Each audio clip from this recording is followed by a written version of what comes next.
नमस्कार, मी दर्शना Gandhi top news मराठीच्या top health tips मध्ये तुमचं स्वागत करते।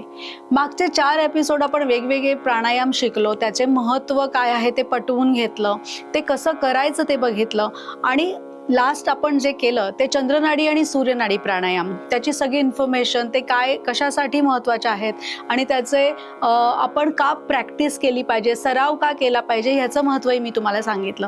आज आपण त्याची पुढची स्टेप बघणार आहोत, म्हणजे चंद्रनाडी आणि सूर्यनाडी प्राणायाम हे आपण वेगवेगळे कसे करायचे हे तर मी तुम्हाला सांगितलं, पण ते एकत्र करणार आहोत। म्हणजे काय तर आपण अनुलोम आणि विलोम करणार आहोत।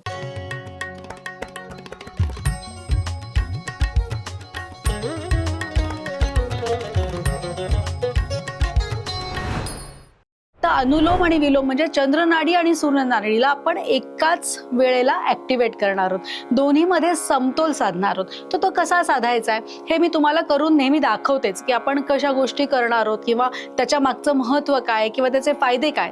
तर चंद्रनाडी ही थंडावा निर्माण करणारी असते, सूर्यनाडी ही शरीरामध्ये उष्णता निर्माण करणारी असते, तर हे तुम्हाला माहिती आहे। तर आता आपण अनुलोम विलोम मध्ये चंद्रनाडी आणि सूर्यनाडी दोन्ही एकत्र ऍक्टिव्ह करणार आहोत।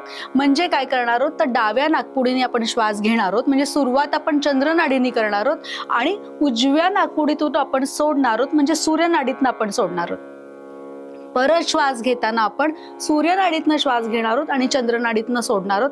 अशी आवर्तन जेव्हा आपण चंद्रनाडी सूर्यनाडी परत सूर्यनाडी चंद्रनाडी असं जेव्हा आपण आवर्तन करणार आहोत, त्या आवर्तनाला आपण अनुलोम विलोम असं म्हणतो। आणि अनुलोम विलोम म्हणजे काय तर अनुलोम म्हणजे श्वास घेणे आणि विलोम म्हणजे श्वास सोडणे।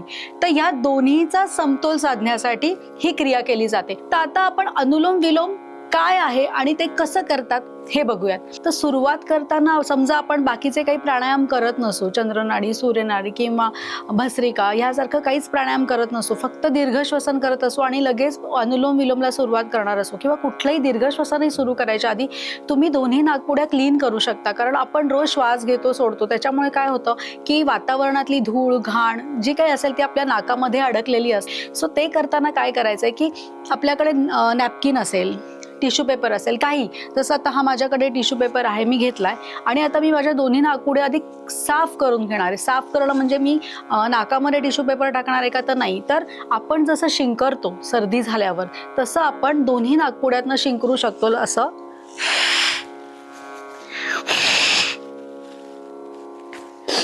आपण आपलं नाक साफ करून घ्यायचं। असं एक 2-3 वेळा करायचं, कारण नाकामध्ये खूप घाण असते।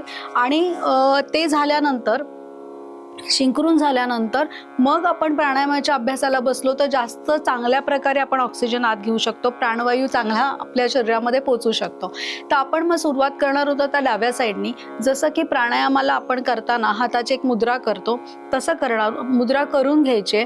आता मी सुरुवात करणार आहे डाव्या साईडनी म्हणजे चंद्रनाडीने। तर आता मी माझी उजवी बाजू जी आहे नाकपुडीची ती बंद केली आहे। आता मी डाव्या साईडने श्वास घेणार आहे आणि तो मी 4 काउंटमध्ये घेणार आहे आणि उजव्या साईडने मी तो 8 काउंटमध्ये सोडणार आहे। जसं मी तुम्हाला डीप ब्रीदिंग मध्ये पण शिकवलं होतं, म्हणजे दीर्घ श्वसनामध्ये, की 4 काउंट आणि 8 काउंटचं हे गणित लक्षात ठेवायचंय। ते जास्त चांगलं केलं तर आपल्या श्वसनावर कंट्रोल येतो। म्हणजे उगाच आपण भस्कन हवा खेचतोय भस्कन हवा सोडतोय असं होत नाही। हळूहळू प्रोसेस करून कंट्रोलमध्ये हवा आत जाते आणि प्रोसेस करून कंट्रोलमधनंच हवा बाहेर सोडायचे। उगाच घेतली आणि सोडली कुठल्याही काउंटमध्ये असं करायचं नाहीये। हे टेक्निक वापरलं तर जास्त चांगल्या प्रकारे तुम्ही श्वसन करू शकता। सो आता मी माझी उजवी बाजू बंद केलेली आहे, आता मी डावीकडनं 4 काउंटमध्ये श्वास घेणार आहे।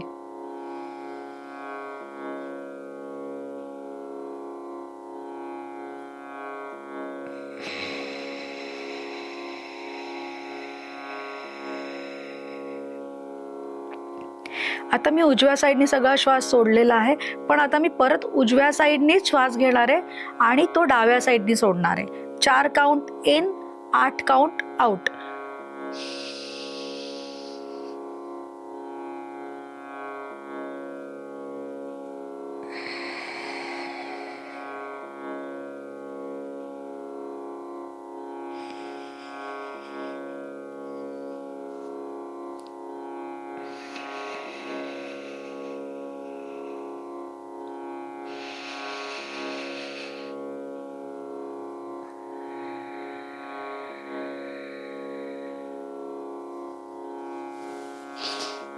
अशा प्रकारे श्वसन करायचे अनुलोम विलोम.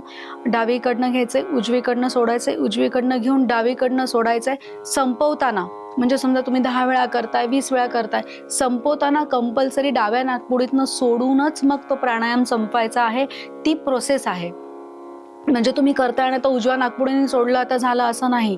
कंपल्सरी कुठलंही आपण अनुलोम विलोम करताना कधीही जेव्हा एंड करतो, आपल्याला थांबवायचं आहे, तेव्हा डाव्या नाकपुडीतनं श्वास सोडूनच थांबवायचं आहे आणि 4 आणि 8 काउंट लक्षात ठेवायचा आहे. तुम्हाला जेव्हा तुम्ही अनुलोम विलोम करत असता तेव्हा तुमच्या लक्षात येईल की जेव्हा तुम्ही 10 आणि 20 काउंट करता की थोड्या वेळाने तुमच्या लक्षात येईल की जेव्हा तुम्ही ते थांबवता शांत वाटलेलं असतं. डोकं मन इमिजिएट तुम्हाला शांत. माझ्या आत्ता बोलण्यात पण तुम्हाला पूर्वी म्हणजे एक 5 मिनिटापूर्वी मी जे बोलत होते फास्ट आणि मोठ्याने, आपोआप हा आवाज माझा हळू झालेला आहे, शांत झालेला आहे, तो त्याचा परिणाम आहे. ह्या छोट्या छोट्या गोष्टी आपण ऑब्झर्व करायच्यात की काय चेंजेस होतात आपल्या बॉडीमध्ये जेव्हा आपण ब्रीदिंग करतो, आपण प्राणवायू शरीरात घेतो आणि त्यावेळी तो अनुभव आपण प्रत्येकाने आपापला घ्यायचा आहे. त्याच्यासाठी कॉन्सन्ट्रेशन करून हे सगळे प्राणायाम करायला लागतात आणि त्याचे रिझल्ट तुम्हाला खूप सुंदर मिळणार आहेत. आणि आपण आज करू उद्या करू असं न करता एक सुरू करायचं आहे. मी तुम्हाला दरवेळी सांगत आले की कुठलीही गोष्ट सुरू केल्यानंतर त्याच्यात सातत्य राहिलं तरच त्याचे रिझल्ट्स मिळतात. आपण जसं म्हणतो की तूप खाल्लं की रूप येत नाही, तसाच प्रकार असतो प्राणायाम सुद्धा, की तुम्ही जेव्हा कंटिन्यू त्याला 8, 10, 20 महिनाभर सुरू करता तेव्हा तुम्हाला त्याचे छोटे छोटे चांगले चांगले अनुभव यायला लागतात आणि मग तुम्हाला छान वाटायला लागतं, फ्रेश वाटायला लागतं. तर ते तुमच्या शरीराला चांगले फायदे मिळतील आणि तुम्ही जेव्हा करायला लागाल तुमच्या घरात सुद्धा त्या लोकांना बघून असं वाटेल की आपणही करावं. हळूहळू आपली मुलंही ते करायला लागतात की अरे काहीतरी वेगळं आहे, आपण समजून घेतलं पाहिजे. आपले पालक करतायत, आपली आजी आजोबा सगळेच करतायत, म्हणजे नक्कीच हे आपल्या हिताचं आहे आणि आपणही ट्राय केलं पाहिजे. त्याच्यामुळे काय की हे जे योगा असेल किंवा प्राणायाम असतील हे आपण स्वतः घरामध्ये जर केले तर ते मुलंही बघतील आणि मुलंही त्या दृष्टीने विचार करून त्यांची पण हेल्थ सुधारायला मदत होईल. तर आपण आता सगळेजण आता जे मी दाखवलं ते नक्की करून बघायला अशी मी अपेक्षा करते. आणि आता मी तुम्हाला याचे काही फायदे सांगणार आहे. म्हणजे आत्ता श्वसनाचे जे सगळे रेग्युलर मी फायदे सांगतच आलेली आहे की डोकं शांत होतं, ब्रेन ॲक्टिव्ह होतो, रात्री चांगली झोप लागते, फुफ्फुसाची श्वास घेण्याची कपॅसिटी, आपले लंग्स वीक असतात कधी कधी, ती वाढते आणि आपले नाकचे क्लिअर होतं, ज्या नाकपुड्या क्लिअर होतात ना, तर आपण जास्तीत जास्त ऑक्सिजन पण ओढू शकतो प्राणायामानंतर. जेव्हा तुम्ही जास्त प्रॅक्टिस करायला लागेल तुम्हाला लक्षात येईल की अरे माझी एका वेळची श्वास घेण्याची कपॅसिटी सुद्धा वाढलेली आहे. ती प्रॅक्टिस केली की तुम्हाला तो तुमचा अनुभव घ्यायचा आहे. त्याच्यामुळे त्याचे बरेच फायदे आहेत. रात्री लोकांना झोप येत नाही, कितीतरी वेळ जागे असतात, मग काहीतरी कानात मेडिटेशन म्युझिक लावते किंवा काहीही बघत बसतात आणि मग त्यांना असं वाटतं की ते ऐकता ऐकता आपल्याला झोप येईल. तर तसं नसतं. तुम्ही हे जर प्रॅक्टिस सुरू केली, सकाळी करा, तुम्हाला वाटलं तर संध्याकाळी पुन्हा करा, तुम्हाला दिसेल की तुमच्या झोपेत फरक पडलेला आहे. तुमच्या शरीरामध्ये आणि तुमच्या पूर्ण क्लॉकमध्ये, बायोलॉजिकल जे क्लॉक असतं आपलं, ते हळूहळू सेट होतंय आणि ते आपण सेट करू शकतो. आणि आपल्याला जेव्हा आपल्या बॉडीमध्ये चेंजेस दिसायला लागतात ना, तेव्हा आपला एक कॉन्फिडन्स बिल्ड होतो. आणि बरेच वेळा असं बघण्यात येतं की आपण बरेच वेगवेगळे प्रकारचे एक्सरसाइज करतो. सो स्विमिंग असतं, योगा असतं, त्याच्यानंतर जिम वर्कआउट असतात, काही जणांना फंक्शनल ट्रेनिंग आवडतं, काही जण मॅट फ्लोअर एक्सरसाइज जास्त करतात. तर ह्या सगळ्यामध्ये पण तुम्ही बघाल स्विमिंगला गेल्यावर तुम्हाला आधी ब्रिदिंगच शिकवतात. पाण्याखाली जाऊन कसं ते बुडबुडे काढायचे, श्वास कसा थांबवून ठेवायचा, इनहेल कसं करायचं, कुठे एक्झेल करायचं. तर म्हणजे काय, तर प्रत्येक ह्याच्यात श्वास खूप महत्त्वाचा आहे. तुम्ही कसा घेताय आणि कसा सोडताय. तुम्ही बघताय की खूप आता ह्या एवढ्याच दिवसांमध्ये किंवा काही 1 वर्षाच्या स्पॅनमध्ये खूप वर्कआउट करताना लोक गेली किंवा त्यांना चक्कर येऊन पडले, फिट आली, हार्टवरती ताण आल्यामुळे हार्ट फेल झालं. तर हे प्रकार श्वास थांबवून ठेवल्यामुळे सुद्धा होऊ शकतात. सो योगा करताना असू देत, कुठला इझी एक्सरसाइज करतानाही असू देत, पण श्वासावरती लक्ष ठेवून श्वास घ्या आणि श्वास सोडा, नाहीतर त्याचे विपरीत परिणाम सुद्धा होऊ शकतात शरीरावर. तुम्हाला आता अनुलोम विलोमचे फायदे सुद्धा मी बरेचसे सांगितलेले आहेत. तरी अजून काही फायदे त्याचे आहेत की जसं की मूड स्विंग्स होणे.